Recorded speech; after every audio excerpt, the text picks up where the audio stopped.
5, 4, 3, 2, 1, 0.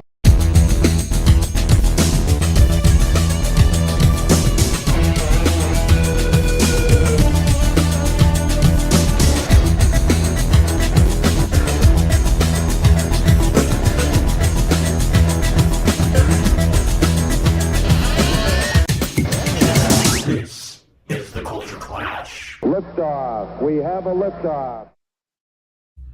Welcome, everybody, to the latest edition of Culture Clash, episode 235. And we got a huge show for you this week. Hopefully, you're joining us live on the Fandom Podcast Network YouTube channel or possibly watching on Facebook or Twitter. Please join into the chat. Leave your comments. We want to get your input because it is a double header this week on Culture Clash, double header, double feature. Not only are we wrapping up Ahsoka Watch 2023, but we're turning right around because we've been invaded once again by a God of Mischief. Loki Season 2 has started, commencing Loki Watch 2023. It's such a big show. I need all kinds of people here. And first and foremost, I need the co-founder of the Fandom Podcast Network, the one, the only, Mr. Kevin Reitzel. What is up? Man, I'm a little sad. Another Star Wars live-action TV show ending. So, but excited to talk about it. Yeah, I just want to know, are you going to McDonald's and ordering everything off the menu after the show? Yes. Okay. Extra fries. Extra fries. I don't get that reference. Supersize me. I don't get the reference. Yeah. Oh, well, you know. End of Loki. Oh, yeah. It's going to be one of those shows, ladies and gentlemen. I was on Star Wars mind, Kyle. Well, luckily, I have somebody here who definitely gets the comic book references because he is the comic Ronin himself. Returning once again to talk some Ahsoka and some Loki, the one and only comic Ronin himself, Steve Brown. Yay! Kyle, Kevin, Clashers, good to be here. I like that. Kyle. That is actually very cool. Kyle, my dog scared the hell of it. I like the fact that he referred to us as Clashers. Yeah. Like that? And I'll take those newfangled chicken McNugget things. Okay, yeah. Those sound tasty. And of course, welcome as always to our good friend Ghostbusters Quick Response Unit. That's our buddy Chris there, and we have a Facebook user that says Wave. Hi, a Facebook user. If you jump onto YouTube, we can actually see who you are, or at least say what your name is. So there you go. Yeah, there should be. I think Facebook has included a thing to click for link of StreamYard. Once you click on that and get accepted, then we can see who you are as well. But guys, we are here on the ever popular Fandom Podcast Network to talk Culture Clash. Woohoo! And, you know, when we cover Star Wars, especially because we are talking about Ahsoka Watch 2023, Ahsoka's getting covered all over the Fandom Podcast Network because not only here on Culture Clash Live, of course, our good friends Scott, Nathan, and Derek have been doing their due diligence covering everything that is in Ahsoka on the What a Piece of Junk podcast exclusively on the Fandom Podcast Network, covering all things Star Wars. Those guys have been doing a phenomenal job, and they will have their episode covering the finale of Ahsoka coming out shortly as well. But before we go any farther, spoiler alerts abound because we are going to be diving in deep, not only into the final episode of Ahsoka, but also the first episode of Loki Season 2. It's a packed show. We just need to kind of get moving into this, but I want to hit the button. Can I hit the button? You can hit the button. Yay. Button has been hit. But guys, let's not waste any time. I'm going to hand things over to Mr. Reitzel because he is responsible for our Ahsoka coverage on this episode. Mr. Reitzel, as they say, the lightsaber is yours.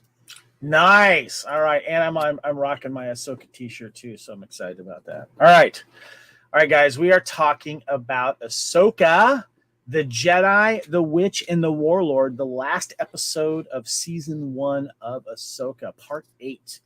Episode plot synopsis. To confront the Jedi, Elsbeth is gifted Mother Talzin's sword by the Great Mothers, while Bridger constructs a new lightsaber using spare parts from his late master, Kanan Jarrus. After the ship is damaged by a fighter attack, Ahsoka, Ren, and Bridger make their way on foot to the Chimera, which is docked with the Eye of Sion. but are confronted by Elsbeth and the Night Troopers, whom the Great Mothers keep resurrecting after they are killed. Ren uses the Force to help Bridger jump onto the Chimera, while Ahsoka kills Elsbeth. The Eye of Sion jumps to hyperspace, leaving Ahsoka, Ren, and Hu Yang stranded on Peridea.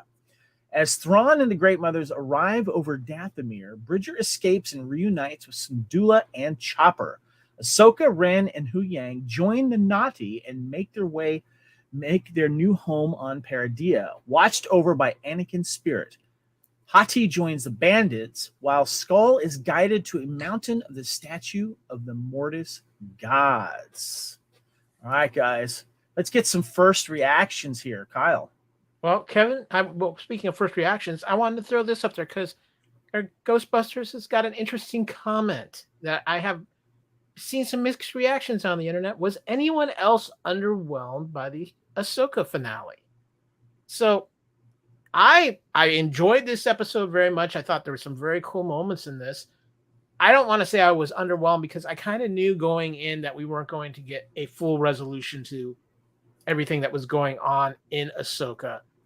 But I did have a couple of points that kind of just didn't sit right with me. And I'm curious to hear what you guys think. The first one is obviously nowhere near enough Shin and Baylan in this episode. Just to see them at the very end was not right. And I mean, one, because I thought Shin was going with Thrawn. That was every impression that we were given. And to see her still on the planet. And then, of course, everything with Baylan, and is my understanding that they had to cut some Ray Stevenson stuff as Baylan out in this episode because of the unfortunate events of what happened afterwards with Ray Stevenson passing away. I also see where that can set up a very interesting master and apprentice confrontation later on between those two, wherever this story picks up. But I think the biggest nitpick I had in this show for me, and as like I said, for the most part I love this, but Sabine all of a sudden just turning into this Force expert.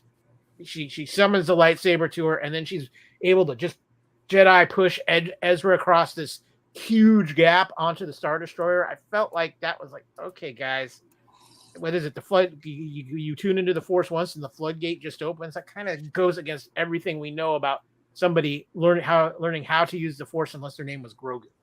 But otherwise, I love the fight scenes. I loved everything with the Night Sisters. I actually thought Thrawn was very interesting in this episode. And I think where they left things off, I think they did a very good job of like making me want more. I was not expecting to see the Mortis statues at the end. I was not expecting a couple other things. I think the only other thing for me too was it was nice to see Ezra with the lightsaber, but I kind of wish we would have waited to get maybe that Ezra reunion with Hera and Chopper until the next thing that came up and make it a little bit bigger moment than what they portrayed it at the end of this episode. Steve, your thoughts? I liked it a lot. It felt I kind of packed 7 and 8 episodes together, and I'm okay with the less Baylan aspect of this episode. I get Kyle's point about Sabine's powers and her Force use, but we've seen it rushed before, with Rey a little bit. But, earlier in the episode when they're charging and they got to open the gate and Ezra, get the gate. And then she's like, Sabine, help. And they're all trying to open up the doors to get in before they battle the night troopers. So, she's starting to get dialed in and figure it out. And I talked to Kyle a couple days ago about it. I kind of feel that I made the analogy when you look at one of those posters that you can't see what it is, and then you eventually get it, and then once you get it, you can always rats like that. A sailboat. Yeah, exactly. It's a sailboat. It's a giraffe. But maybe it's kind of like that. Once she kind of harnessed it, got it. She was, confident. Was the confidence seems to be a big, that's why you fail, that whole thing. So I'm okay with that. It wasn't enough to bother me. There was a lot of elements that I really, really liked. and it was enough for me to give it a thumbs up. I liked the zombie troopers quite a bit because I'm a big fan of that novel, The Death Troopers, and Red Harvest also. So I liked that element. It was creepy. It was cool. They weren't over zombified, but they were definitely undead troopers. I thought that was cool. I liked the whole sequence with Ezra making his lightsaber. Yeah, that was. And the discussion about Kanan. I thought that was some really solid material there. I love the droid. How do you pronounce his name? Hu Yang. Hu Yang. Love him and love David Tennant as him. I like his snarkiness and his wiseness for a droid. Yeah, and we'll dissect it more, but I was okay with how it ended because I didn't expect it. I expected that ending to some extent, but not to flesh out quite as well as it did for me. So I'm okay with it. I liked it a lot. I'm going to go back to, first of all, I want to say hi to people in the chat here. Derek, thanks for getting on YouTube there. I want to talk about your comments here. And I think this is my friend Joseph. He's on Facebook right now. What's up, kids? As I hold a chicken, I know what he's talking about. If you jump onto YouTube, I think we can confirm that. And then Chris here says too much info and too little time, and I would agree with that. John is in there. John Walsh says if we knew there would be another season in 6 or 12 months, it would have been fine, but it will be years. That'll be interesting to find out. Yes, definitely. I want to talk about what Derek said here. I was only disappointed two things. He says, one, Balin's story wasn't complete, so Rey won't be able to finish it, sadly. And two, Sabine did finally get his force powers. So I'm assuming you're upset, Derek, that she actually gets force powers. I'm not. I'm fine with that. That's kind of what the story has been leading up to. But the Rey thing, maybe they had limitations because he did pass away. Maybe they had to move some things around. I don't know. I just wish he would have gotten some screen time other than him looking off into the distance with the statues and such. I wish we had gotten him with some action or something like that. Just something else to kind of see what was happening there.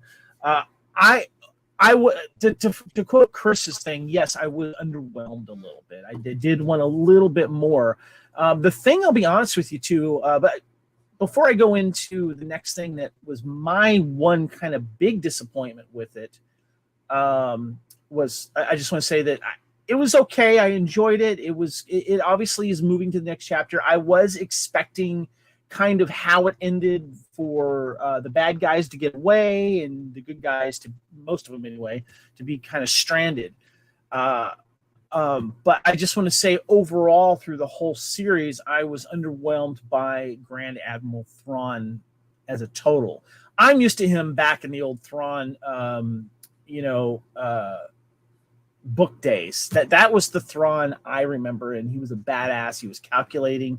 I felt he didn't really get a chance to kind of throw a hammer down and show how bad he can get. He was always talking about time is on our side and blah, blah, blah this and blah, blah, blah that.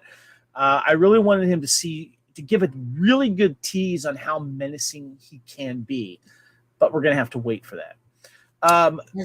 Yes, Steve. I felt that they at least fleshed out with his character that he's no dummy, and we've seen a lot of dummies, in the Empire, talking about admitting that he'd been underestimated, a single Jedi before and the result, and that it wouldn't happen again because he's just taking no chances. So I like his calm, calculated demeanor. I felt initially I was a little nervous about the character, but I thought this final episode, and then watching it again with the subtitles and stuff, I feel like everything he's doing is very calculated, his calmness reminds Oh my God, me. it's too calculating. I'm about to take a nap sometimes when he gets too calculating. Yeah, but I needed just something, It reminded me, and I loved. It's one of my favorite villains in cinema was Philip Seymour Hoffman in Mission Impossible 3. Oh my God, yes. But just because he, no matter what, just stayed so calm, and it was menacing. It was like having like the best Bond villain, Seymour Hoffman in that movie. He was so freaking good in that. Yeah, well said. And that's what it kind of reminds me of. So yeah. Well, the one thing that my biggest disappointment, and this was the moment I was waiting to see the entire series because it was telegraphed to us, was what happened between Ahsoka and Sabine Wren. Why did they have their rift? What happened? Why did she stop? What was going on there? And we were teased and finding out what's going on. And in an episode, we find out what happened because Hu Yang is talking with Ezra. We don't get to actually see it between the two main characters that the rift was about. I need to see these two talk to each other of why they were having what happened, that rift. And we find out that Sabine, because of the Night of 1,000 Tears, with the Mandalore being decimated, that she was probably angry and that she wouldn't. My guess is that she was going to go to the dark side and use her anger and flesh out her force powers that way, as opposed to dealing with her anger and her situation and not getting distracted. And that scared Ahsoka off. This should have been done between these two people. This is what I wanted to see, but no, it's just a passing little quick conversation, and that was a big disappointment for me personally. Kyle. This brings up a point that I've been talking a little bit on some other shows and also on my own Facebook feed and seeing in the comments. I think it's appropriate to bring this up now, is that I think this is one of the problems with continuing storytelling, where everything's linked together and everything is all tied in together. And because we're doing these shorter episode streaming counts, I think if Ahsoka season 1 had been 12 episodes, I think it would have probably landed perfectly. You would have been able to have an episode that dealt with the Ahsoka Sabine situation. You could have had an episode, which I didn't think about till I heard it on another podcast, and I think it would have been a really good episode. Is what was going on with Thrawn and Ezra while they were on this planet for this 10 years, just to give them a little bit more backstory of what they experienced. And I think you could have just fleshed a few more things out at a 12 episode count. I think with 8 episodes, especially because you've got this rich story that they are continuing through other things, it almost kind of feels like, oh, well, we can put this in the next thing, or we can put this in the next thing.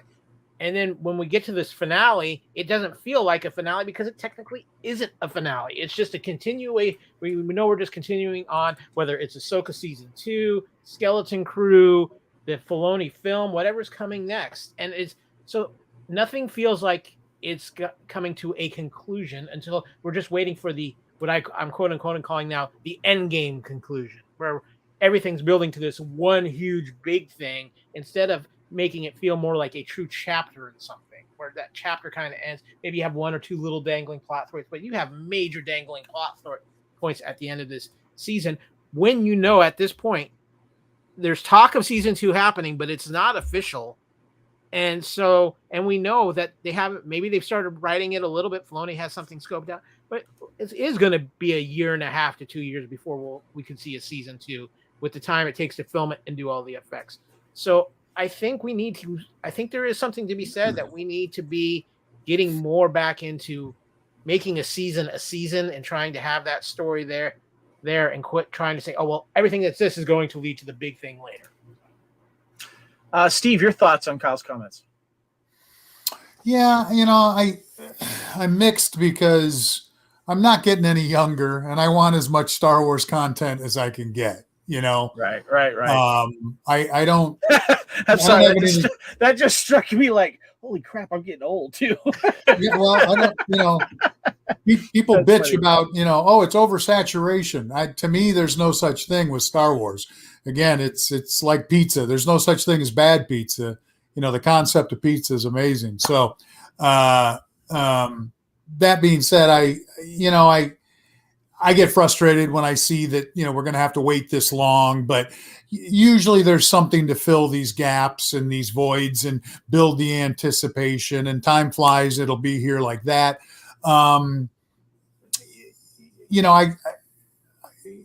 Eight is about as little as I want as far as a season. I thought Rogue One was, Andor,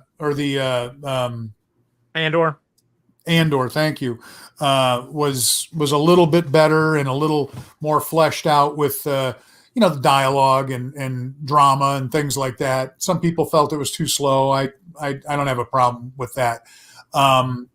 But again, if you just wait and then rewatch the whole season as a whole, which I will now do, it'll feel like one decent sized movie, and I'll find it entertaining. And that's what I'm looking for. Cool new characters with, Balin and Shin, and I don't know. I'm okay with all of it. I'd like to have an idea of where we're going from here, and start marking calendars. But I'm curious how they're going to handle the Ray Stevenson thing, because it clearly shows that he's got something going on. It's going to happen. It's going to proceed. There's a lot of rumors that they're going to replace him, and there's a few names like Liv Schreiber and somebody else popped up as potential replacements for that character. I guess if they wanted to kill him off, they could. Gerard Butler was one I saw thrown up as well. I didn't see that one. I saw somebody else too, but I can't think of who. I guess they could do the deep fake thing if they wanted to kill him off. I don't know if they, what the plan will be, but I'd like to see how that was going to transpire, at least. So yeah.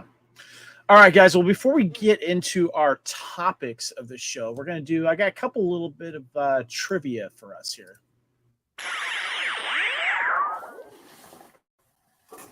All right, not a lot of trivia that I found, but this episode's title is a reference to the C.S. Lewis novel, The Lion, the Witch, and the Wardrobe. Dave Filoni has previously mentioned that the Chronicles of Narnia was a major inspiration behind the World Between Worlds. And I had to go back and look for this. Shortly after the zombie troopers break through the door, one of them trips on the stairs, which kind of reminds me of that classic scene in Star Wars where the troopers come into the control room on the Death Star where the droids are. One of them hits their head on the top of the thing, which I thought was kind of funny. Kyle, just one quick other zombie thing. If you go back and watch it, when they're fighting the two stormtroopers that are in the black and red armor, when the helmet gets kind of broken on one of them, you can see it doing the zombie chomp at I think it's Sabine. So nice. I do that to Sabine too. All right, guys, let's go ahead and get into our main topics here.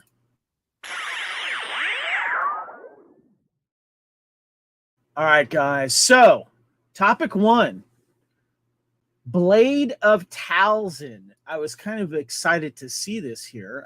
For her many successes, Morgan is rewarded by the Great Mothers with the power and the brand new glowing green sword that can go up against lightsabers. The Blade of Talzin has come up before in the Clone Wars. Mother Talzin summoned it from the Ether and was able to take on Mace Windu in a battle with it.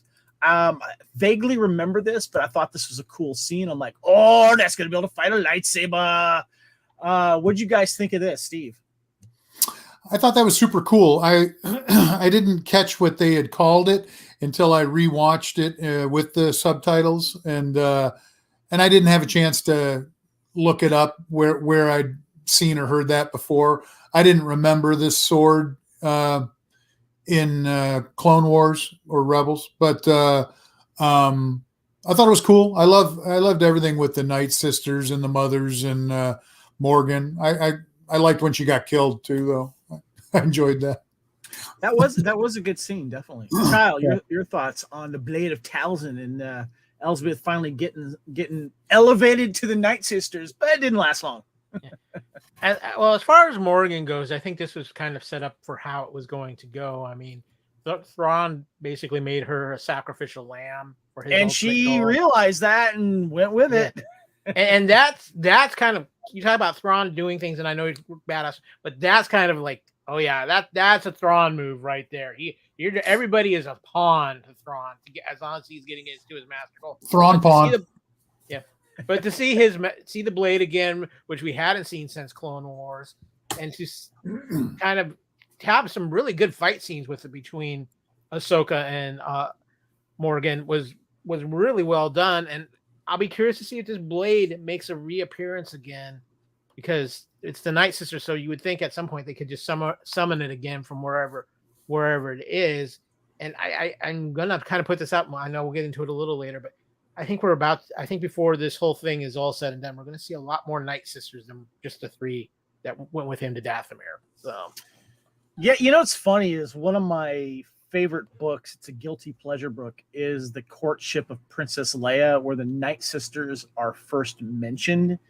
And this is the book, where Han has to like kidnap Leia, and he's gifted this planet that he wins in Sabacc, and find out that it's littered with Night Sisters, how to use the Force, and they have to go up against an Imperial warlord. Luke learns about some of the Night Sisters as well. And it's just a fun kind of silly novel, but I love the fact that it's become a thing now. Dathomir. It's also, they also wrote on Rancors in that book too, which I thought was kind of fun.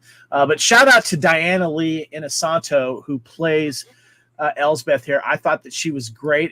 I really wasn't expecting her to come back, because when you go back to season 2 of Mandalorian, it's not clear, at least I don't remember, that she was killed or not.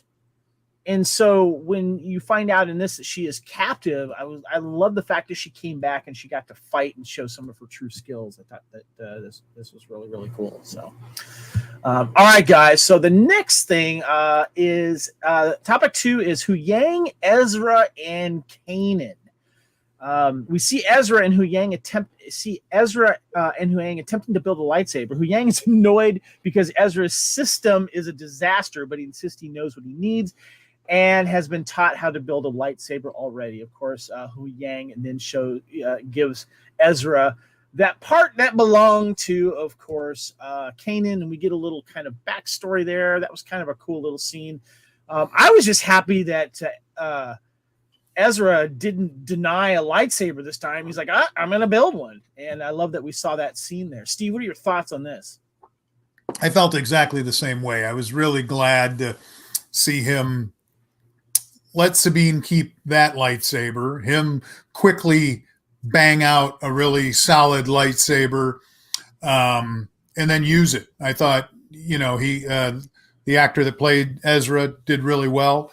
I was hoping we were going to see him in something other than his little Prince of Persia outfit that he wore throughout this thing. And then we finally did. He dressed as a stormtrooper.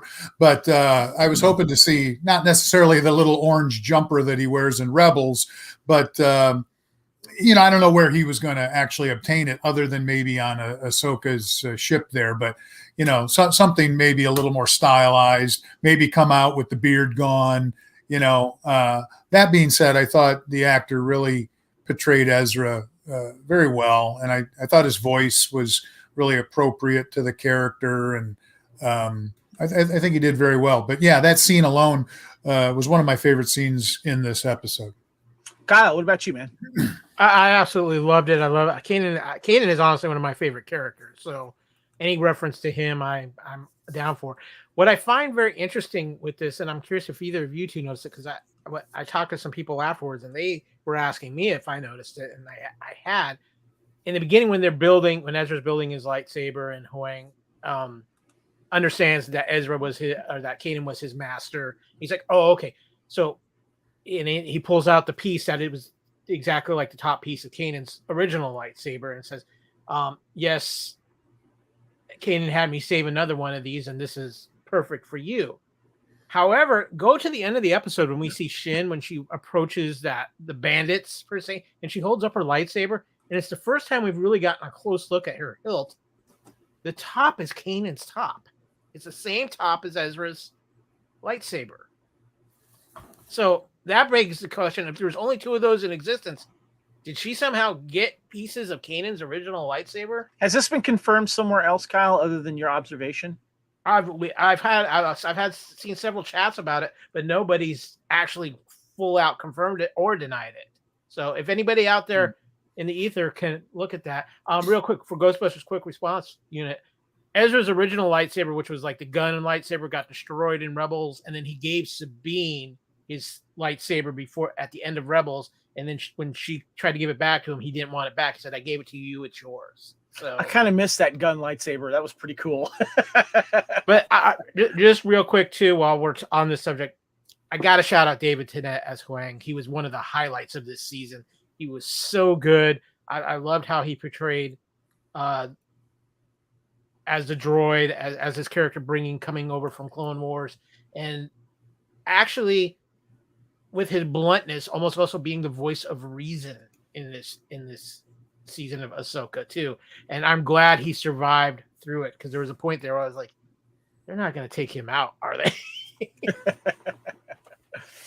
All right, guys, the next topic we got is the Night Troopers / Zombie Troopers. At last, the entire fandom got to say, we knew it. The true nature of the Night Sister Troopers was revealed when Morgan said that the troopers were willing to sacrifice themselves for Thrawn. It's easy to think she meant that they knew going up against 2 Jedi in The Mandalorian with some Jedi training was a suicide mission, and it was. But the true implication was that they all knew that they would fall in battle and be brought back as Night Sister zombies. So I wanted to kind of talk about that, what you guys thought of that, but also all of the caskets that were brought up to the ship. Are we still to assume that those are fellow fallen Night Sisters that are going to be unzombified or zombified? Obviously, they look like, people, and this is a major reason why the Night Sisters are working with Thrawn, so they can get them back to Dathomir. But yes, Zombie Troopers, pretty cool. And Steve, I remember that book. What was it called again, real quick? Death Troopers. Yeah, I remember having the audiobook version of that. That's basically, it's always been touted as the true Star Wars horror book, which I thought was kind of funny. Yeah. Steve, let's go with you. What are your thoughts on the Zombie Troopers here? I loved it. I thought it was a really cool scene, because we've seen stormtroopers so easily, defeated, and all of a sudden for that to occur, the way it looked, the special effects, the green glowing eyes, it was fresh. I thought their reaction to it, was kind of like, I ain't seen this before. I thought it was pretty clever. It was definitely one of my favorite scenes in the episode, and I'm glad they did it. It was cool. Nice. And what are your thoughts on these caskets that they're bringing aboard? I don't know. It's either more troopers or, I think Kyle had brought it to my attention that it's possibly more sister witches. I still don't understand why they're on this planet. So I don't really have a good. This planet is Paradia, is where the Night Sisters originated from what I understand, right? Yeah. Yeah. So Dathomir is in our galaxy, the Star Wars galaxy. Yes. And so they migrated there. And that's what we're led to believe. That's also where Ventress and Darth Maul and Savage are from. Yeah. Okay, so that would make sense that there could be some ones needing to be resurrected, I guess. Yeah, Kyle. Well, first of all, I think Zombie Troopers might have ended up being a better shot than regular Stormtroopers. Just an observation.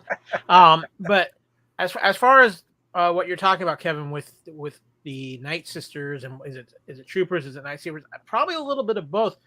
But there was something telling in this episode, because he talks about reviving those 3 sisters from the catacombs. So, and I'm just wondering, were there other Night Sisters down there that maybe there wasn't enough magical power to revive them all on this planet because this planet's depleted? But Dathomir isn't depleted. Yes, Dathomir was kind of wiped out by the Empire, but the planet itself is still very much intact. Are they taking them to Dathomir because they have more energies there to restore all these Night Sisters on Dathomir? And so but either way, it's a scary proposition. He's either got a crap ton of Death Troopers or he's got a crap ton of Night Sisters, and either one, Thrawn having either one at his disposal is John Walsh not a is pleasant saying thought for the galaxy. Mortis gods. I think comment. Mortis is. Let me ask you something with Mortis, Kevin, because I know you know a little bit more about Mortis than Steve does. No, don't go there. I'm not a Mortis expert. Sorry. Well, no, but no. I still don't know what to think of Mortis. I really don't. Yeah, that's a whole. It's a weird place that has come up in the last season of Clone Wars that kind of that wasn't the last season. People and leaves a lot of questions out there. It was the last Cartoon Network season. Yeah. I thought it was like season 3 or 4. How many seasons was it? It was the season 6 technically. Yeah. Was it that late? Yeah. Mm-hmm. Yeah. Okay. With Yoda and stuff. And we don't really know where it is because they went into what looked like some big red asteroid field. Ahsoka was revived. If I remember correctly. Thanks, Dave. It looked like the Borg. It looked like the Borg's thing. So a little bit about Mortis is that there was this Mortis, the son and the daughter. The daughter sacrifices herself to bring Ahsoka back to life, but left a piece of her within Ahsoka. The little owl that Ahsoka sees at the end of the episode, Mori, is the owl that is the representation of the daughter, the spirit representation of the daughter. We don't know what's happened. The son and Mortis appear to have passed away, but that's a whole other thing. But John's comment real quick. Yeah. Mortis gods drew them to the planet. That's why Ahsoka says maybe we are right where we need to be, and that is Balin's path. But so my question is, for being such a big thing, but there's probably a lot of people who don't watch the animation, and Mortis was only in animation. Is this completely the right move, or is this Filoni just appealing to the people who have followed everything he's done? And try and maybe encourage people to go back and watch those episodes. Is it the right decision? I guess that's my big question there. Pretty big scene at the end with Balin's skull, where he's standing. Yeah. We'll get to that in a second. First, though, let's get to topic 4 here, guys. The final battle and Ezra's return. All right. The final battle of the season was a little messy, with some enemies being zombie troopers, some being normal living troopers. Morgan joining the fight, and Ezra and Sabine briefly breaking off from Ahsoka. In the end, Ahsoka was defeated Morgan, and Sabine was finally able to use the Force, and Ezra got onto the Chimera before they jumped into hyperspace. This means that once again, he is on his own, flying millions of light years away from the rest of his group on Thrawn's ship. This time he's returning home and is able to steal the TIE fighter, split off, and reunite with Hera and Chopper. Guys, we got some really good fight scenes in here, of course. The zombie troopers coming back to life. Ahsoka got to kick some butt, fight Morgan, and then eventually defeat her. I want to get you guys on that final scene there, and the fact that Ezra split up between them now. But Sabine did stay behind to stay with Ahsoka and fight. Kyle, let's go to you. What do you think? As far as Ezra goes, he's not alone because he escaped and got reunited with Hera and the New Republic. Again, like I said earlier, I kind of feel like that should have been a bigger moment than what it was in that there. The ship he actually stole was Balin's ship off of the Chimera. Yeah. And of course, Chopper, as Ghostbusters says here, of course, Chopper didn't even have to use his sensors to recognize Ezra. He knew right away that was a cool little thing.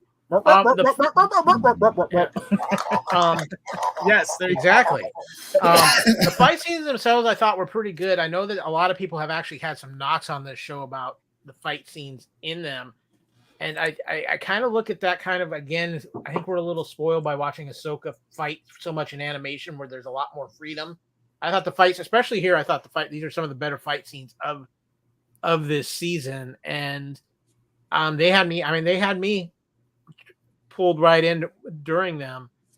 I'm very interested to see what the next steps are here, and they definitely leave you wanting more and what the direction's going to be. And I go back to about what I talked about earlier, but I'm also going to put a little blame on this between the writer's strike and the actor's strike. They've had to put on hold so much and they probably, because the actor strike is still going on, can't really talk about their future directions because one, it could change depending on what happens with the actor strike, and two, I'm sure they're trying. They don't want to hype stuff.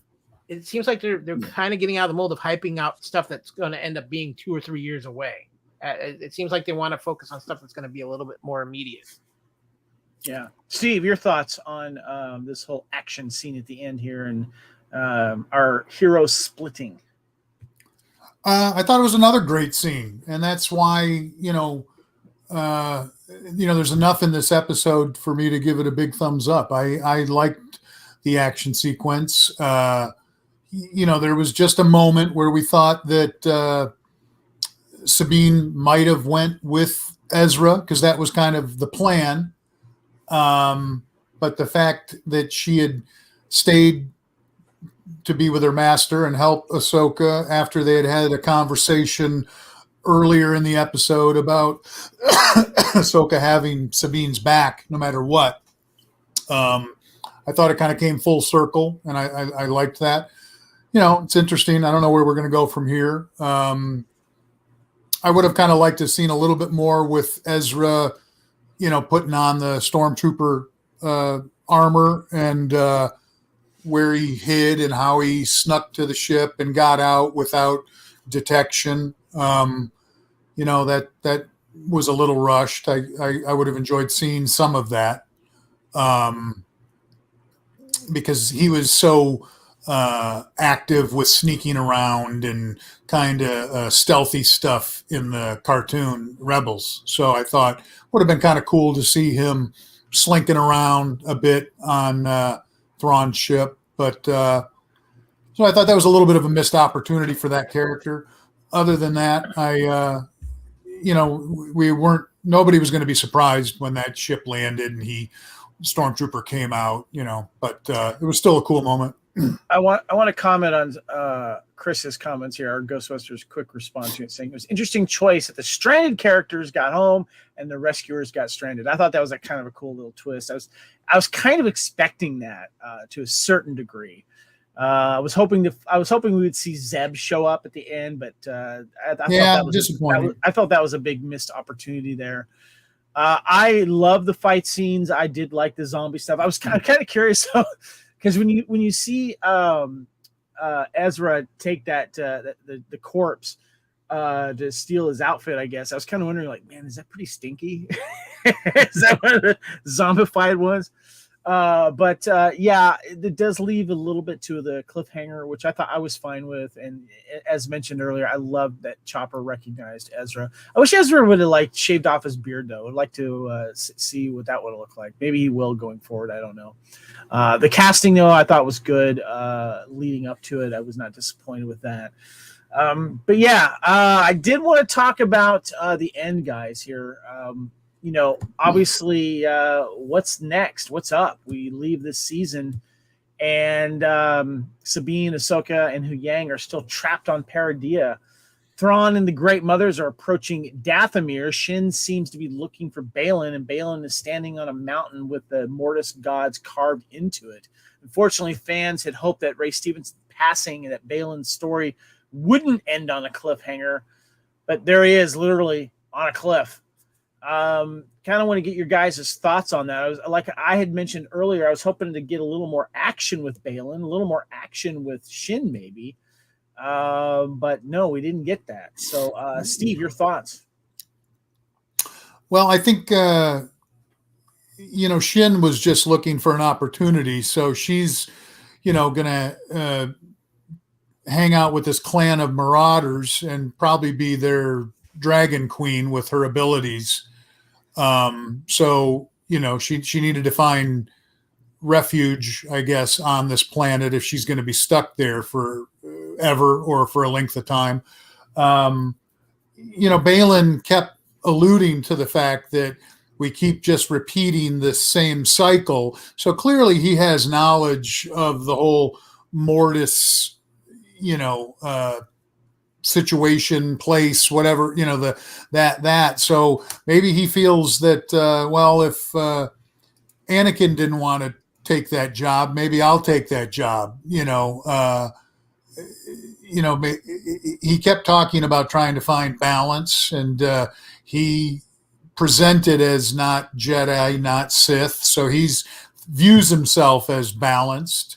So I think he sees himself as having a higher calling. He's definitely a stoic individual, and I don't know if he's necessarily a villain. He's an opportunist, and so I sure hope we see how this gets fleshed out. Whether we have to cast somebody differently or they figure out a way to work this. No, Kyle. As far as Shin and Balin are concerned, I said this earlier. This is the biggest crime of this episode. Is to have this 30 seconds with them. It was frustrating. And again, I ended episode 7 with Shin going off on her own and Balin telling her that she needs to be with Thrawn because that's the direction she needs to go in. And then all of a sudden you would suspect, and this scene right here, you would suspect that I would expect to see Shin standing next to Thrawn or standing within this group. And instead she's still on the planet leading these bandits. I'm like, what happened here? That's one thing. Obviously, I get some of it with the Balin situation. It's not fair, but it is what it is. We'll see what they do with that going forward. Ahsoka's right. She's where she needs to be, and I'm just wondering if Ahsoka's destiny is not tied into the father, and the son still because of this. Because of her connection, having part of the daughter in her. And then there's this. Kevin's got up on the screen. If you're listening to this on the audio version, it's Anakin. It's the Anakin Skywalker Force Ghost. I think this is not like a world between the worlds thing. This is the Anakin Skywalker Force Ghost.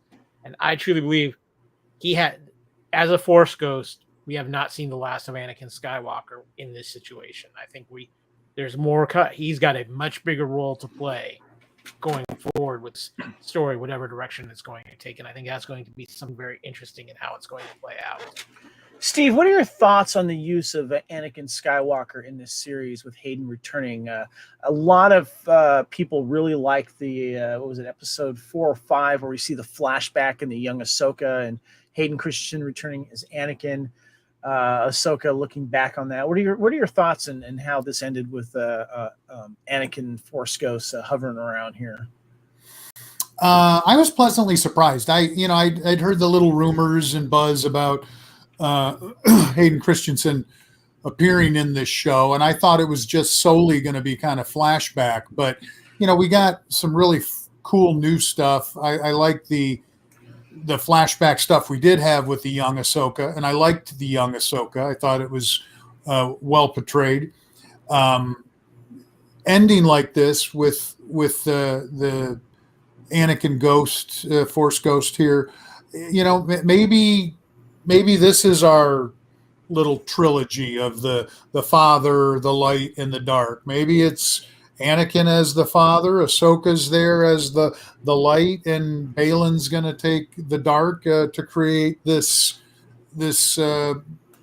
balance that we were kind of shown in the Mortis episodes. I don't know. There's potential for that. It seems a little like a Filoni pet project. I'm almost surprised that Jedi Plo Koon or whatever Koon isn't in this. His favorite Plo Koon, yeah. Plo Koon. It feels like this is something Filoni really wanted. I don't know if this is what the average Star Wars fan necessarily wanted, but I don't know if they necessarily know what they want. So it's definitely fresh and interesting, and there's a lot of people that didn't know there was any other magic other than the Force in Star Wars. So if you have no, if you never watch any of the cartoons, any of the animated stuff, this would all be kind of really odd to you. And most people, the average fan wouldn't know where Balin was standing, So I always like to look at it from the real diehards that are very, very knowledgeable, that have watched everything and multiple times and they remember it all, like Wikipedia, and then the kind of the run of the mill, fan, and how it appeals to them as well. So overall, I really like the Anakin stuff, though, surprisingly, because I didn't like Anakin in any of the prequels. I didn't like him as a little kid. I didn't like him as a young adult. I didn't care for him, just like I didn't care for Ezra in Rebels, but I like him. I liked them both in this quite a bit. I'm glad you brought that up, Steve, because I could not stand Ezra in the first few seasons. I thought he was disrespectful. I thought he was a bratty little brat. And then finally, he cut his hair, showed him growing up a little bit, and he was tolerable. So, I'm glad we saw some character development from him as well.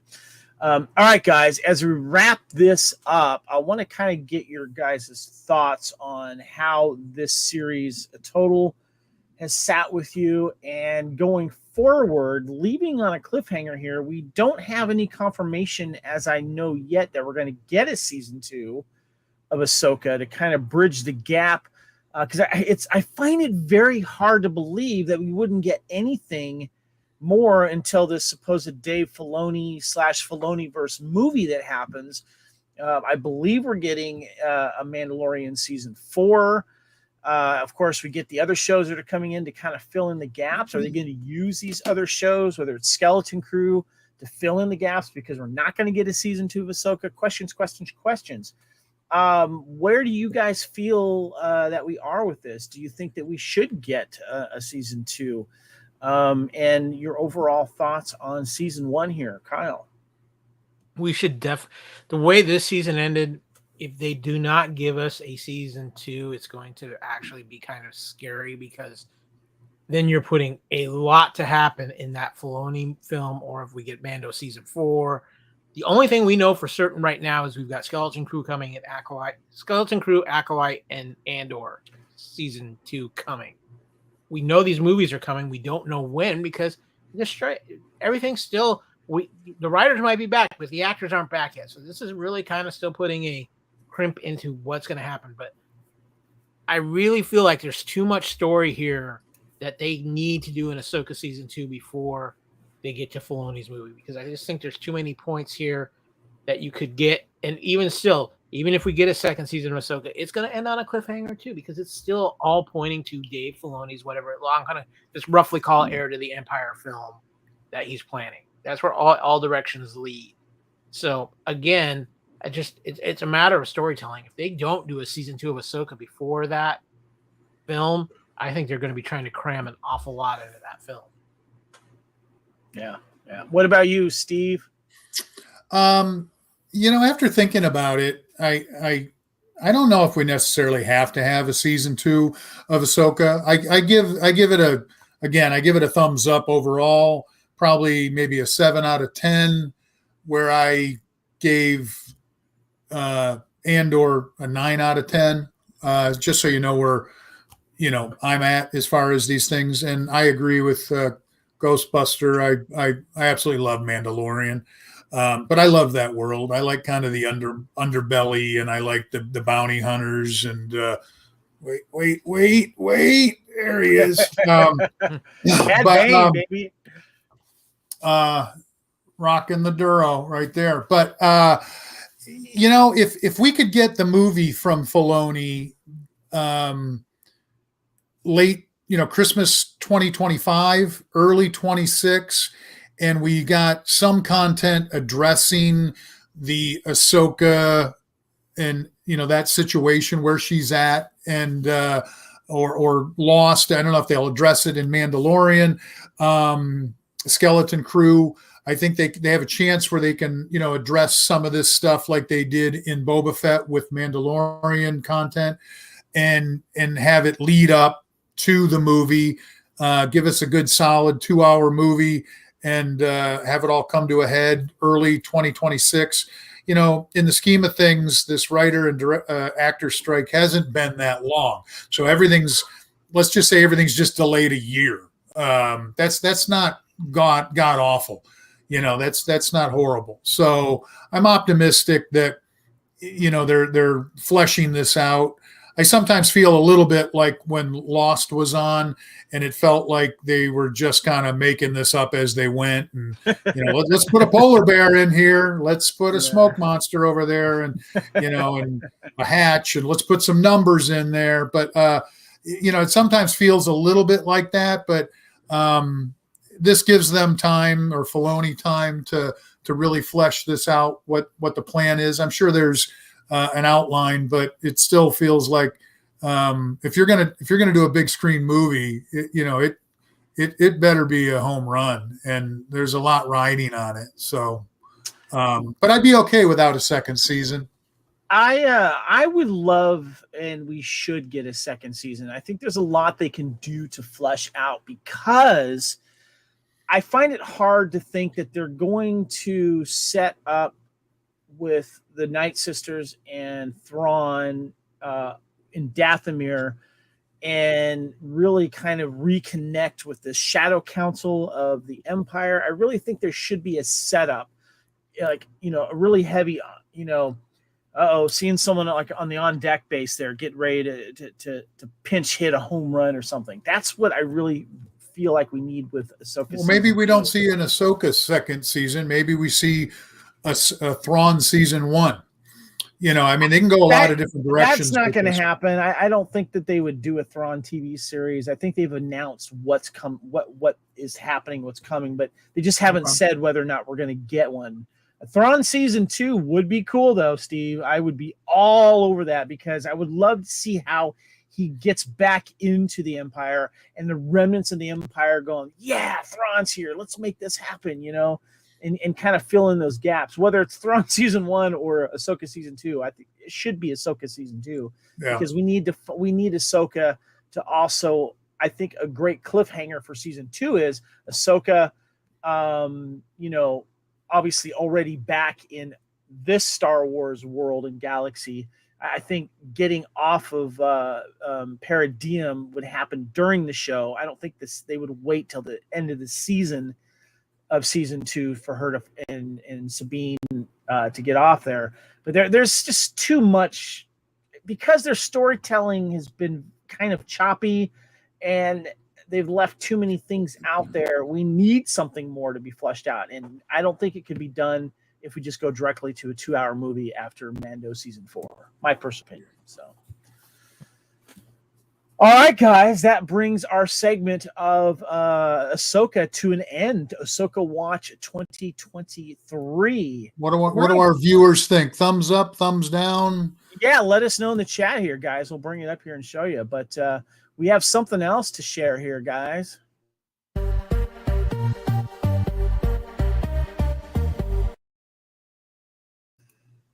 We got some Loki action, Kyle. Yeah, which reminds me, since we're going to be talking about Loki.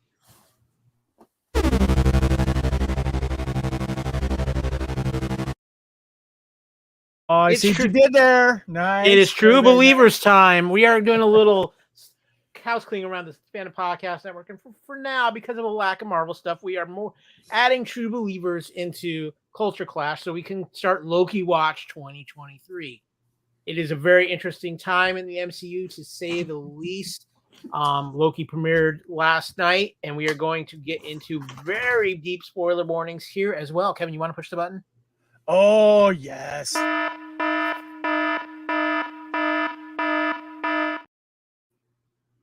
Loki is back. The TVA is back. Mobius is back. And a few new people are joining in as well. But let's get a little episode synopsis of Loki Season 2, Episode 1, Aurora Boreas. Taking up from the pretty much immediately after the ending of season 1 of Loki, Loki discovers that he has warped across time as he attempts to escape the Time Variance Authority. In the past, he reunites with Mobius and Mobius. In the present, the two of them go to meet the TVA agent Aurora Boris, otherwise known as OB, who deduces that Loki is time slipping, a phenomena that occurs due to the instability of the timeline branches caused by the death of He Who Remains, aka Kang. OB instructs Mobius to approach the temporal loom with a device called the Temporal Aurora Extractor, which he would use to extract Loki from the time stream as he prunes himself. Loki time slips to the future where he briefly encounters Sylvie before he is pruned at the last possible second. Mobius successfully pulls Loki from the time stream, and the two of them set out to find Sylvie, just as all TVA hunters are ordered to search for her. In a mid-credit scene, Sylvie enters a branch timeline in Broxton, Oklahoma in 1982 and visits a McDonald's restaurant. Now, guys, I'm going to full disclosure for both myself, and I think I speak for Kevin. We were very up and down on season 1 of Loki. There were some points, things I liked. I liked the Sylvie character, but I think there are some times too where the first season of Loki just kind of went a little too far off in the left field. But we're back. This is the first ever Marvel series to get a second season. So this is we're in a little history here. But I'm going to ask you guys, Steve, you are our guest. I am going to start with you. What did you think of this first episode of season 2 of Loki? Well, I'm always the first to say I'm actually not a big Loki fan. I kind of got burned out on him showing up in every one of the movies. But I love Tom Hiddleston. So between him and Owen Wilson in this first episode, I really enjoyed it. Being a comic guy, the TVA, is the time variance gang there. It's interesting stuff. The Asian actor that just won the Academy Award that was Short Round in Raiders of the Lost Ark, I liked him in it a lot. Yes, I liked him quite a bit. So I found the episode actually very entertaining. I just kind of had to let go and allow myself to enjoy it and know that I don't fully know what the heck's going on. And I fought that a bit in the first season. But again, the acting is really good and it has a neat look to it. And like all great things, it ended up in 1982, the 80s, the greatest decade of all time, the most pop culturally relevant decade of all time. And I'll fight anybody that wants to. Oh, you're in my corner there, Steve. Oh, yeah. Oh, yeah. Kevin just became your new best friend, Steve. Yeah, baby. Oh, man. And just want to thank cocaine for fueling all those great movies. Thank you. Thank you. Okay, Mr. Reitzel, I think you have some words about this episode. I want to touch on something that Steve said, because I remember I was having a discussion about this with my wife, because she had watched the first season of Loki, and she will not be watching the second season from last time I talked to her. And I've heard fans say this too, that they like when Loki was bad. He played such a good bad guy, and I totally get that. And I too, like Steve, love Tom Hiddleston, and I watch him in anything. But I like the fact that he's not bad anymore. I think that we need someone to, either you're going to be bad and you're going to die, or you're going to be bad and evolve and maybe become a hero or something like that. And that in a lot of movies we see that go either way. I like the fact that he is evolving as a character, and the series is allowing him to do that. And then on top of that, we're getting this time variance authority thrown into the MCU. With that said, though, I was disappointed and underwhelmed by the first season. I didn't really. It had its moments. I love Sylvie. I I love Mobius as well, and I love that Mobius and Loki are buddies and are a thing and working together. I still want to see them on an island eventually on a jet ski. We got mention of that. But going into this season, I was reminded last week of how much I loved phases 1 through 3, the otherwise known as the Infinity Saga of the MCU, and how it got launched. And Kyle, I went back and started listening to a favorite podcast that we used to listen to. It's still available. It's called Binge Mode Marvel, and they have people from the Ringerverse, the Ringer Network, hosting this, and they did a great job talking about the entire MCU phases 1 through 3, which was, of course, the Infinity Saga, as we call it. And I was missing that, to be perfectly honest with you, because a lot of stuff in phase 4 was hit or miss for me, and it is with a lot of fans. There's been a lot of speculation that there's MCU Marvel burnout as well, and there really wasn't a definitive direction of what they were doing. And movies that were introducing new villains in full, like Ant-Man and Quantumanium, fell flat. Doctor Strange in the Multiverse and their handling of that fell flat as well. And so I started watching Iron Man 2, Incredible Hulk. I'm on Thor right now, watching it in 3D, and it's bringing me back because I'm missing good Marvel, to be honest with you. And I'm looking back going, a lot of people didn't like Incredible Hulk. I went back and rewatched it going, now that there's been references to it now, I actually enjoyed it, And then I'm brought back to season 1 of Loki. I love individual performances, but I wasn't sure where they were going with it. And I went into watching this first episode. I was underwhelmed again. This time slipping thing. It was nice to see Key fresh off an Oscar win from Everything Everywhere All at Once, remembering the movie. I love him. I was so happy for him. I was happy for the characters in that movie. I don't know if he was utilized well in this first episode. I hope we see more and that flushes out. But to be honest with you, I was kind of checking my phone. I wasn't fully invested into this first episode. I'm going to keep watching it, obviously, because I'm curious to see where it goes.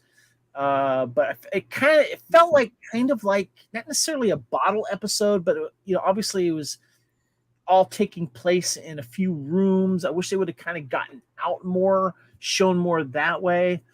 I don't know, guys. I don't have high hopes for the season after this first episode. I'm just gonna leave it at that. Kyle. So for me, with Loki season 1, I felt like they were trying to do too much, and it got a little bit lost in translation because they were trying to do so much and do some cute factors with Loki and things like that. Plus, Loki was intended to really kind of set a lot of the things in motion that were supposed to happen with phase 4 of the MCU, and I could go on for a half an hour on the reasons why I think phase 4 of the MCU has been so hit and miss, and I'll do that on another show. But as far as this episode of Loki goes, I really felt like this episode, at least to me, watching it, kind of brought everything back together, and it kind of gave us a direction and clarified some of the questions we had coming out of season 1 of Loki and some of the confusion about it. They made it very clear. Yes, all the TVA agents turned out that they're variants that's had their minds wiped because Kang is the one who created the TVA, and he kept the unknown question here is because of the time splits, which create the multiple different versions of Kang.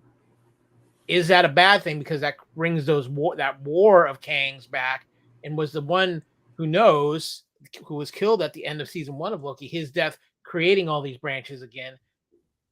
Did they create more? Did they make things worse, or did they make things better? The time slipping of Loki, I actually like that because I think in this episode was one of the best uses and clearest uses of time travel that we've seen in a while in a film. And we'll get to that a little bit.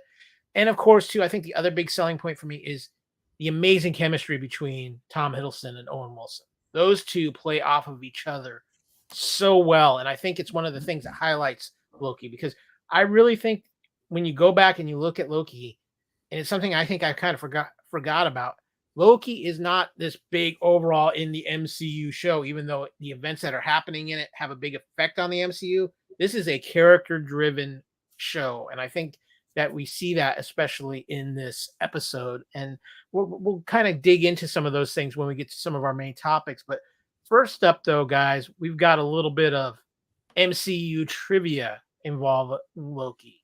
I found a few interesting things. First and foremost, the Kang mural. Of course, Steve, you might recognize that. It's the classic comic book look of Kang over Loki's shoulder there with the multiple versions out there. There are many things about the TVA in the present we didn't see before. One of them was an extremely cool mural depicting the multiversal war that He Who Remains told Loki and Sylvie about. What's cool about the mural, though, is it features the comic book depiction of Kang the Conqueror in his purple and green suit. Was that mural always there? Was He Who Remains actually Kang rather than being a separate, nicer variant? That's some interesting questions that brings up. But this was my favorite Easter egg. Broxton, Oklahoma. At the end of the episode, Sylvie appears in Broxton, Oklahoma in 1982. She visits a McDonald's there and expresses a desire to try everything. Broxton is a real place in our world, though, so it's so small and rural that it's unincorporated. But Broxton has a very big claim to fame in the Marvel Comics. It was the site of New Asgard in the Marvel Comics. New Asgard, which in the MCU is in Norway, though. Using Broxton here is probably likely a little fun joke about Sylvie, who is Asgardian, making her own little new Asgard at that McDonald's now that she thinks her life's quest has wrapped up. In the comics, there was a point where Thor rebuilds and re-resurrects Asgard in Broxton, Oklahoma. That ran for about a year and a half in the comics. It was a pretty fun little story that they did there. So I give the Loki writers a lot of credit for having some fun with that. Another thing, just real quick too, the Aurora Boreas, of course, the character in the show, but the Aurora Boreas itself is an ancient symbol of a snake or dragon eating its own tail, thereby devouring itself. It originates from the ancient Egyptian icons and ancient Greek magical traditions, namely alchemy. The Aurora Boreas is used as a symbol for the circle of life, especially the infinite cycle of life, death, and rebirth. I think that's going to be an important thing coming up in this season of Loki. Just playing a hunch there. Real quick, I just want to comment on something that Chris said in the chat. Chris, it's Marvel. You got to stay till the end, brother. Yeah, come on, man. Now, it's okay to say that you fell asleep through the credits. I'll accept that as well. Also, Chris brought this up. Having a life aquatic with Steve Zissou flashback when Owen was out there in that spacesuit. Yeah, I was feeling the same vibe there. But I was kind of having a first Alien movie vibe with that outfit a little bit because of those spacesuits they had. Yeah. You might have a crack there, Kevin. Let me seal that for you. Space duct tape. Yeah, exactly. But let's get into some of our main topics for this episode of Loki. Starting with the fact, guys, this is the first time we've ever had a season 2 for an MCU show. We'll know we're getting Andor season 2. We've had multiple seasons of The Mandalorian, but this is the first one ever for Marvel. So this is kind of a new experience for this. And there were some interesting things going on. Obviously, picking up right from where season 1 ended, the things with Kang and that with that carrying on, we see, of course, the returning of familiar characters and introductions of new characters. But guys, let me ask you this, because I'm curious. Does it change your expectations knowing this is a second season? We've never had this before. This is something new for Disney Plus. Is there anything you're hoping that comes out of them doing a second season because of a Marvel show that they might develop? Or is it because it's Loki, Kevin, and it's so a little off the wall as it is that we just don't know what to expect? If it's good, sure. I think I might be in the minority, though. I think most fans really enjoyed season 1. From the feedback I've heard, from the podcast I've listened to, I feel like I'm in the minority. And I think also Tom Hiddleston is so much fun to watch as Loki. I think that also warranted a season 2 as well. But when it comes, yes, season 2 for Ahsoka, I would like to see. But when I look at some of the other seasons, I would love to see a season 2 of She-Hulk. I'd love to see a season 2 of Hawkeye. I guess it kind of depends of what the show is. But yes, I would like to see more of that happening. What about you, Steve? I feel that the season 2 is necessary, because isn't the plan to have Kang be the big bad, regardless what's happening with the actor? And Kang is technically a Fantastic Four villain. We're hearing all kinds of buzz about them bringing the Fantastic Four back. So I think we could see some tie-in stuff, but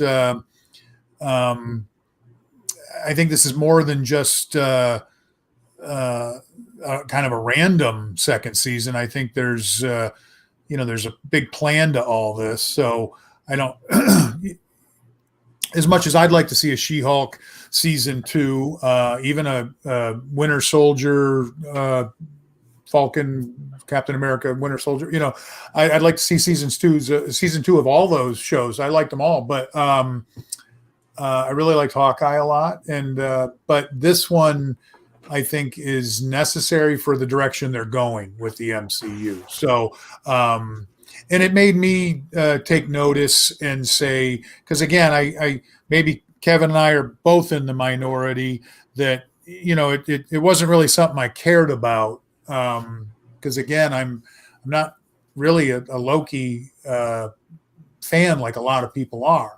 Again, Tom Hiddleston, yes. The character, no. Asgard, not so much. But I did. Again, I enjoyed the first episode, and it kind of makes me want to go back and revisit season 1. Maybe I got to give it a second chance. See if I pick up on things I missed and wasn't paying attention well enough. And so now I'm really curious to see where this was going.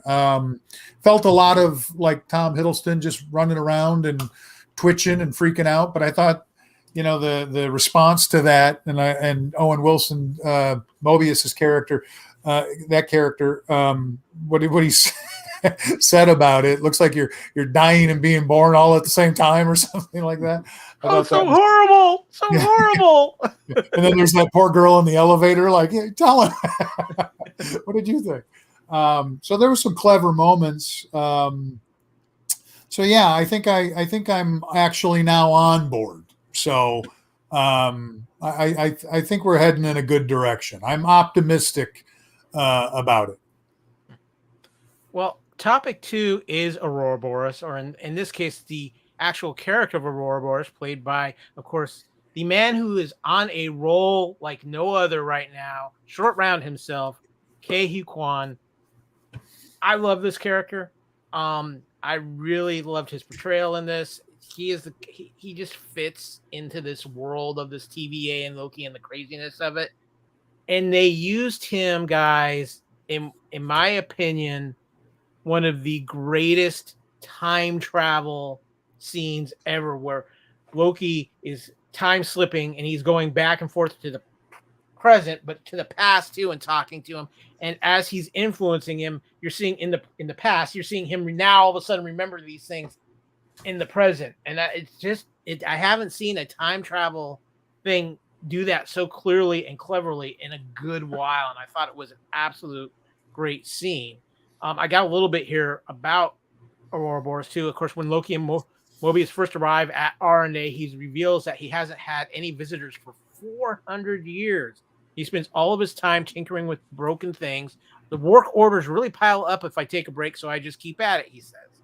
Of course, he is also the author of the TVA guidebook every employee is given when they start working there, aka, for example, after they were abducted, they had their brain wiped by He Who Remains. Interesting story about the casting of this. went on to say, one day my agent told me Kevin Feige is going to give you a call from Marvel Studios, and he told me between a certain time between 5 and 7, and I was so very nervous, but at the same time I was also very, very excited. I'm thinking, what do you do when you told you're getting a call from Kevin Feige? You just hold your phone until it rings because you don't want to miss that phone call. You take the phone to the bathroom, like you always do, just in case. Yeah. I love this character in this episode. I thought he brought, like I said, he just seemed to fit into the vibe of the episode, the world of the TVA. Kevin, what did you think of Aurora Boreas? I thought it was good. Getting a little inside to the whole time group, and that there's always a guy somewhere stuck in the office tinkering on stuff, and I thought that was kind of funny. I love Key. I'm glad he was there. I feel though that, like, I don't know, he was kind of talking to them in a roundabout way. He didn't really seem to know enough, or he was holding stuff back. I don't know. There's just something a little weird there, but I love the interaction. The interaction was great. And I loved how there was this weird device that he had that was going to help Loki with the cause. And then trying to explain, what was happening. Key's great. I want to see him more. I hope he's a main character. We'll see. But I loved it. Steve, what about you? It was fun. It was very fun. He's lovable, likable. Between him and Owen Wilson, it feels like a Wes Anderson TV show. The look of it, the back and forth, and I'm cool with that because I like Wes Anderson's work. So it definitely kind of has smatterings of that and influenced by that. On the surface, some of it seems silly, but I think it's a pretty cerebral written show. Yeah. Kevin, Steve might have hit on a reason why you don't like Loki so much. He's not so cerebral.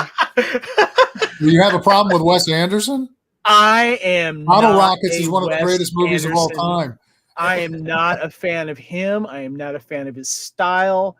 I think he's a highly overrated director. I'm just going to say that. If you started with Bottle Rockets and followed along, you'd be. Yeah, not a Wes Anderson fan. Sorry.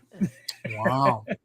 Well, guys, let's move on to topic 3 before we have a battle to the death over Wes Anderson. But the heart and soul of Loki is this relationship. Of course, up on the screen, it's Mobius and Loki. This, say what you will, whether you liked season 1, you disliked season 1. If you didn't like the relationship of Loki and Mobius, there's a problem with you, because these two guys, Hiddleston and Owen, have such amazing chemistry together as these two characters, and how they play off of each other. And it continues, I think, even more so in that the chemistry between these two in this episode is off the charts. They just play off each other so well, and it's like they haven't missed a beat in all this time between season 1 and season 2, Kevin.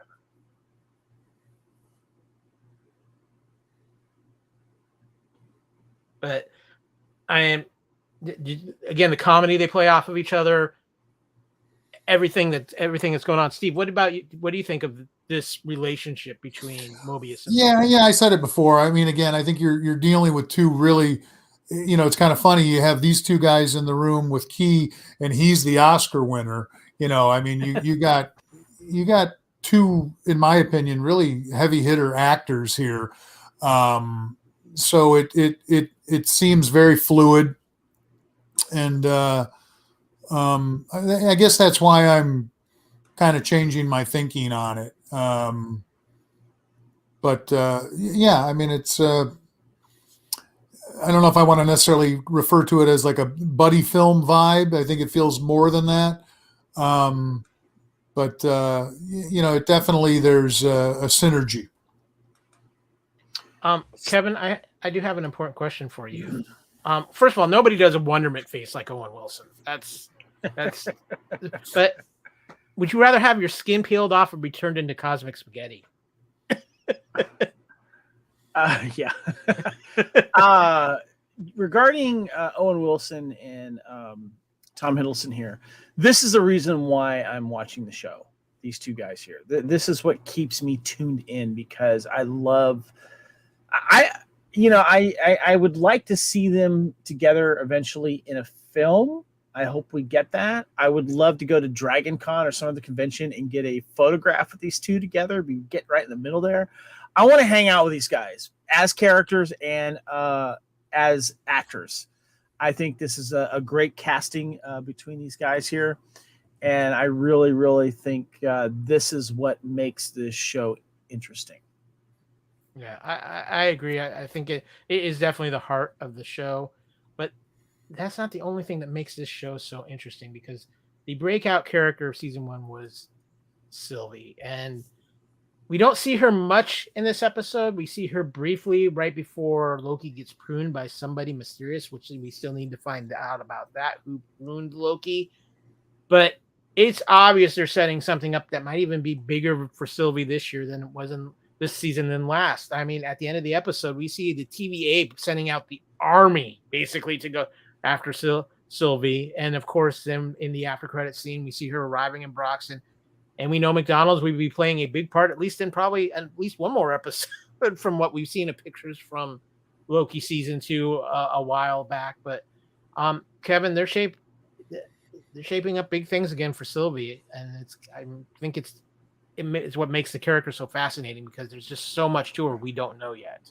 Yeah, even though I was disappointed with season 1, I liked her. I liked the moments that we had with her.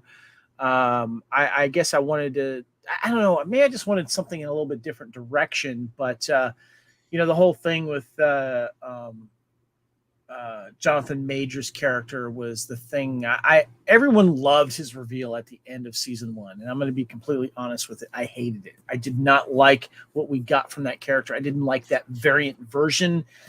He felt like a 14-year-old boy trying to annoy you, a teenager or whatever. That just fell short for me. But I felt the frustration that Sylvie had in the end of that episode and why she ended up killing him. But I love this character, and she's another reason why it's keeping me watching. And I'm very curious what's going to happen regarding where she is in the 80s. Take anything back to the 80s, I'm going to enjoy it. So, yeah. Steve, what are your thoughts on Sylvie? Yeah, I'm looking forward to seeing how that whole thing fleshes out with her, bouncing over to 1982. And I liked her a lot in the first season. Interesting character, cool character, interesting relationship with Loki. I'm looking forward to seeing how it plays out. Yeah. Yeah. I think one of the most intriguing things too is what Loki's own feelings for a variant, basically a female variant of himself, and how many people were very intrigued by that relationship. And I think that's going to be one of the big interesting factors of this season. Remember it happened to Seinfeld with Janine Garofalo. Remember? He was looking to date himself. I forgot about that. Yeah. I have one more before we wrap up our Loki, and we will be continuing Loki Watch through all 6 episodes that are going to air of Loki. Is that what we're talking? 6 episodes? 6? Yeah, 6 episodes. Yep. For season 2 of Loki. There's a couple of pieces of Marvel news that dropped shortly before we started recording. One, tickets for the Marvels go on sale next Tuesday. I'm really looking forward to the Marvels. I think it's going to be a lot. That looks fun. I'm looking forward to that as well. And shortest MCU movie on record. I seem to be in the minority too. I'm a huge fan of Captain Marvel. I love that movie. A lot of people give it crap, but I really enjoyed it. The other big piece of news is that apparently the Fantastic Four cast has been set, but they cannot reveal it because of the actor strike. The director Matt Shankman has come out and said that, and he said they are planning a very cool and different look, and that the Fantastic Four will be different from any MCU movie we've seen to this point. Fantastic Four is a very big deal for Marvel, and it might be the make it or break it movie for John Krasinski. Bring him back. I don't think that's happening, but Taylor Swift as the Thing. Yeah. Taylor Swift as the Thing. Sure. Yeah, why not? I am. The one thing we know that is official of the casting is something I'm very excited about is Vanessa Kirby has been cast to play Sue Storm. That actually came out right before the strike happened. So I like her. I think Who she's is going she? to be great as Sue Storm. But that's going to wrap up. Hold Loki on, real coverage. quick, Yeah. Kyle. Steve was asking who she is. She was in Hobbs versus Shaw. She was the main female lead in that. Did you ever see that? Yeah, but not terribly memorable. She was Mission Impossible. Is that the one that Wes Anderson did? Yeah. She's the sister of Shaw. Yeah. Steve, you might know her better from the Mission Impossible films. She was the arms dealer that he was working with, that he was flirting. Tom Cruise's Ethan Hunt was kind of flirting, always wearing white. The blonde. Oh, okay. Yeah. Okay. Oh, yeah. Okay, cool. Yeah. Wes Anderson. You can see him doing Fast and the Furious. I'm going to work on getting Wes Anderson as a guest on Culture Clash for a one-on-one with him. I've got Somebody will questions. AI for that guy. now. Yeah. Well, guys, it would not be a cult. We've gone a bit, but it would not be a Culture Clash if we didn't see a few things. So we got a quick edition of buy it, stream it, or unsee it. Okay, so the first thing we're going to talk about is something I'm jealous because Steve and Kevin have both had a chance to see this. I want to see this movie. I've been stuck at work and a few other things. I'm going to go see it this weekend. It's on my top priority list. It is the new Gareth Edwards film, The Creator. Guys, I'm just going to, Kevin, I know you just saw this yesterday. I'm going to let you have the floor. Did you say Steve's seen this? Steve has seen The Creator. All right, I'm going to defer to Steve. Oh, okay. We're going to defer Steve, to your me. thoughts on The Creator? It wasn't what I expected. I enjoyed it, but it wasn't what I expected. It looks extremely epic in the trailers, and I expected a more epic feel, but it actually feels more like a small story to me. And I love what's Denzel Washington's son's name? I feel John David Washington. I love when he's on screen doing anything. I just really like this guy, like his presence. Good actor. Special effects were phenomenal. I mean, we're dealing with artificial intelligence advancement daily in our real world, so it doesn't feel all that far removed from our reality, So overall, I liked the movie. I thought it was cool, but it wasn't quite the sprawling epic that I kind of thought it was going to be. And there's even some kind of corny, popcorny movie moments in the film as well, which kind of lightened it a bit and made it fun. What do you think, Kevin? It wasn't what I was expecting either. And when you say something like that, you could say that's a good thing or it's a bad thing. Right. In my opinion, it's a bad thing. And I felt visually it was more impressive than the storytelling and the direction that it went. And to me, it felt kind of like it was trying for like a cross between Blade Runner and AI, artificial intelligence, the movie, with also being on the hot topic of AI and what John Connor and Skynet has been warning us for quite a while, basically.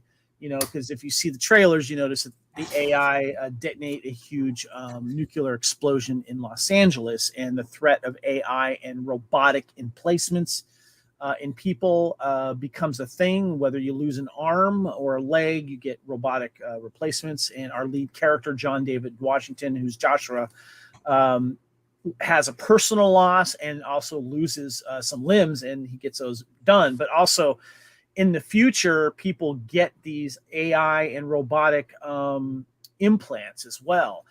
And so thus you're creating a kind of new race of not just robotics and AI characters, but also people that have these implants put in them as well, and some of them going completely robotic. And there's some great visuals in this film. Allison Janney, who plays the lead human character that is trying to find they're trying to stop this so-called weapon that people are hearing about, and that is the ultimate AI robot that can control all electronics, all robots, thus going forward. And there's this kind of space station, hunting space station in orbit that is trying to find any type of AI and robotics. And John David Washington's character is basically recruited to help these human strike force commando team to hunt this sect out, basically. The thing that bothered me, though, was the direction that we're led to believe in this film, where humans are the enemy and that we're supposed to root for AI and robotic future. And I wasn't having that. I did not like that at all. I like that there was people that you're supposed to care for that have, robotic parts, but to give a message that it's okay that we lose our humanity going forward and it's going to become mostly robotic and that we need to support all this. That kind of bugs me a little bit. I didn't like that storytelling per se. There was some good acting moments, like you alluded to, Steve. John David Washington is great on the screen. I want to see him in some other different roles. Tenet, I'm still trying to figure out. I can't figure out Tenet. I want to see him in some other roles as well, but I like his career trajectory. I'm very happy to see where he's at. Allison Janney surprised me the most. She was really good as this Colonel Howell, as she played. Ken Watanabe as Heron, he was good in it as well. The little girl who, I'll be perfectly honest with you, is this character that John David Washington's character finds and has to protect. I didn't realize it was a girl until later. I thought it was a little boy. Yeah. But overall, I was disappointed with it. And so I'm going to leave it at that. So I have not seen this movie. I've actually been following the path of this movie because I like Gareth Edwards. But from hearing you two talk about it, I think you both guys have both fallen into what I consider a little bit of what they call the Gareth Edwards trap. And that is when you let me explain. The movies he's done, for the most part, all have this, in the trailers and everything, have this feeling of epicness to them. But then when you actually watch them, it's almost like it's a slice of life kind of film with this sci-fi covering on it. If you've seen his movie Monsters, you'll know exactly what I'm talking about.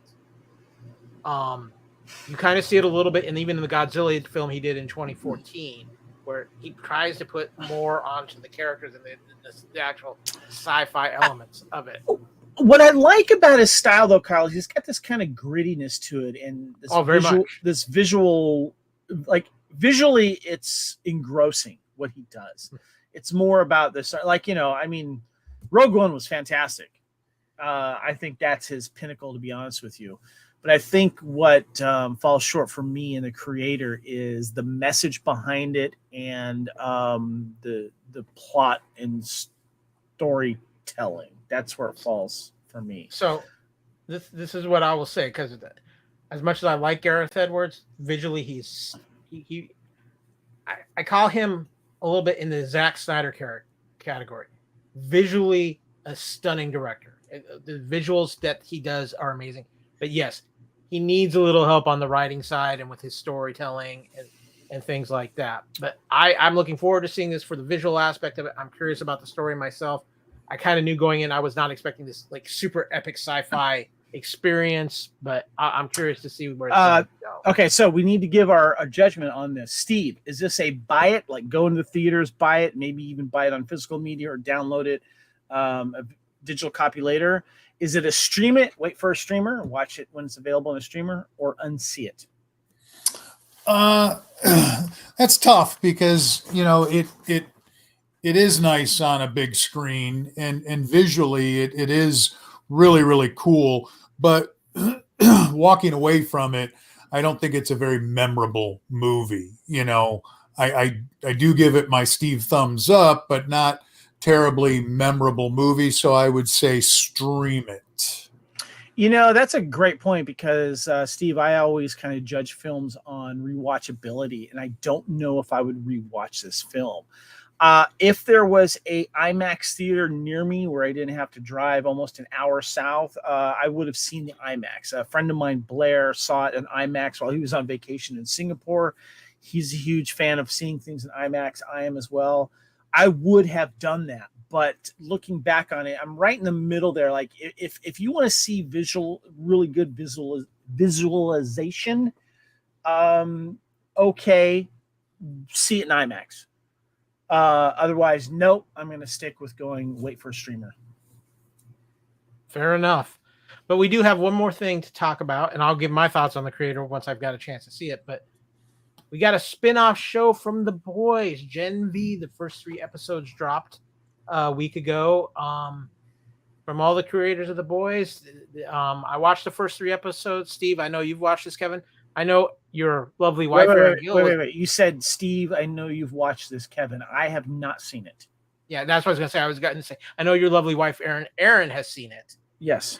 And she was raving about it. But yes, she liked it. Steve, I'm going to let you kick off things here. What were your thoughts on the first 3 episodes of Gen V? I liked it. I didn't have high expectations. I didn't know that we necessarily needed a Boys spinoff, at least yet. But I'll take it. And they dropped the first 3 episodes pretty quickly, and I haven't watched the 4th. But I really dig it. There's that whole what was that show that you, me, and your roommate used to watch with the Magicians? Was it called? That was the name of it, The Magicians. Yeah, thank you. There's some vibes of The Magicians. There's a little Boys Meets Wednesday. There's a little bit Boys Meets Harry Potter. It's cool. I like how they're portraying some of the powers. I like the cattiness of the characters, and I don't want to spoil it, but it's definitely worth checking out. And there is some of those just like ridiculously like, oh my God, I can't believe they went there kind of scenes like people weren't prepared for with The Boys. And they almost topped it with a couple things in this. Chris said he couldn't go on after season 1 of The Boys. It was just too much for me. He's not alone. It can be a tough watch at times. Yeah, but I enjoyed it, and I'm actually looking forward to watching Gen V. So yeah, I enjoyed these 3 episodes quite a bit. It definitely has the feel of The Boys, but it's also got a little bit of a different feel to it because you are talking about some younger characters, and I think the young pretty much across the board, I think the young actors were very good in this show with a couple of standouts. That was what I was nervous about, Kyle, and you're right. They were very good. I have a question for you guys. Does this take place during Boys season 3 or between season 3 and 4? What's the time frame on this? The impression I'm getting is it's kind of taking place a little bit concurrent to where we're at season now, 3 right? and season 4 because they reference some things that happened with The Boys in season 3. In season 3, but I think there's going to be things later on. Like this show is going to run through some things that happened in season 4 as well. Yeah, the very first episode of this, they're referencing some of the characters, and there's some characters that are in this. So yeah, I think it's kind of concurrent to where we're at. I had no idea this show was coming out until it came out. I had no idea they were doing. A lot of people didn't. Yeah. Well, to give you an idea, Amazon has a way of doing that. To give you an idea, Kevin, in one of the episodes they mentioned there's a hole to fill now that in the 7 now that Starlight's gone. So that gives you kind of an idea of okay, some of the timeline. It's I think it's very well done. It's very intriguing of what they've got going on. But yes, it does have that over the top boys thing that The Boys does, which is whether it's over the top violence or just I can't believe they just did that on television. I didn't realize people had an issue with that. I think The Boys is one of the most brilliant things on TV, and I agree. the guy that plays Homelander is must-see TV, no matter if you got to occasionally go like that. But to me, it's brilliant stuff. Well, I can see where it would be a little too much, but if you are a fan of The Boys and you didn't know this was coming out, you need to hop on Amazon and get on it right now. And even if you're not necessarily a fan of The Boys, the interesting thing about the show is I think you can kind of jump in on this show and still have a pretty decent idea of what's going on in this world without being completely confused. I'm really curious to see which direction they're going in it. I think there's some actors who could really break out from this show, and I think Amazon's got themselves another great hit spinning off The Boys. So. Kyle, does Garth Ennis have anything to do with this? I think he was consulted and was and had some input on the storyline itself because they kind of keep him involved. Is he an original creator of The Boys? Yeah, he is the original creator, the original writer of the comic. So, even though it's only streaming, I would say from what I've seen so far, I would call this a buy it. I think it's a must-see program. Steve? Yeah, if you don't have Amazon, what's the matter with you? Get Amazon Prime. Watch this. Watch The Boys. Watch Jack Reacher. Oh, good show. Yeah. Good show. So this is good stuff. It's cool. Yeah. Well, with that, guys, we know we've run a little long, but we knew we had a big episode to cover, so we're gonna kind of wrap some things up here. It's been a fun show. Of course, this is Culture Clash on the Fandom Podcast Network. We are live with this episode. Thank you to everybody who's been with us in the chat. Thank you to everybody who listens to the audio version of this podcast, which you'll shout out to Chris and several other guys that showed up here. Appreciate that very much. John Walsh, my buddy Joseph. Thank you guys. Appreciate you. Derek too. Of course, you can find us, the Fandom Podcast Network, on our YouTube channel, Fandom Podcast Network. Give us a like, give us a subscribe, share us out.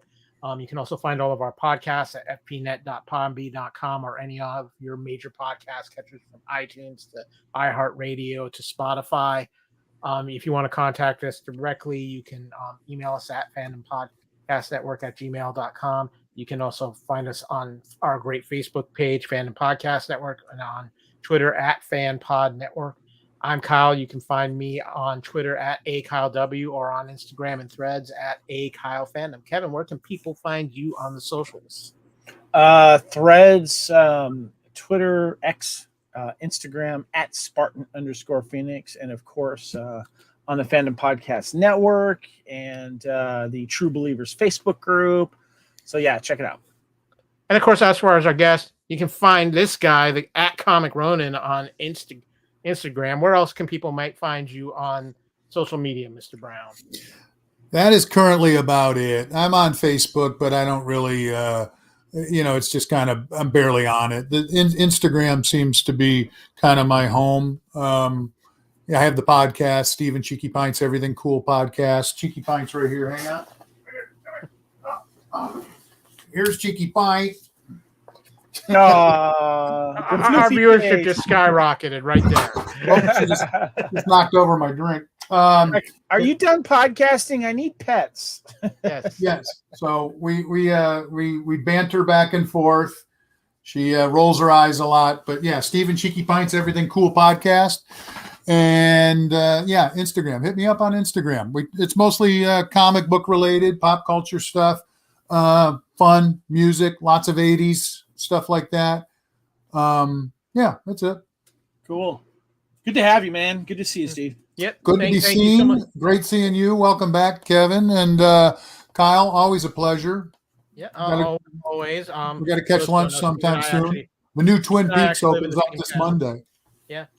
Steve and I live in the same town, so we see each other often. But this has been Culture Clash. We have wrapped up Ahsoka Watch, but Loki Watch is just beginning.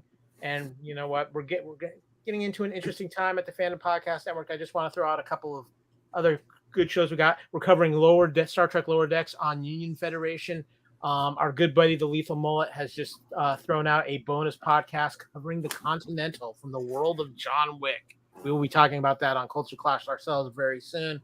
But again, Thank you to all you wonderful listeners. And as always, here at the Fandom Podcast Network, most importantly, respect each other and enjoy your fandom.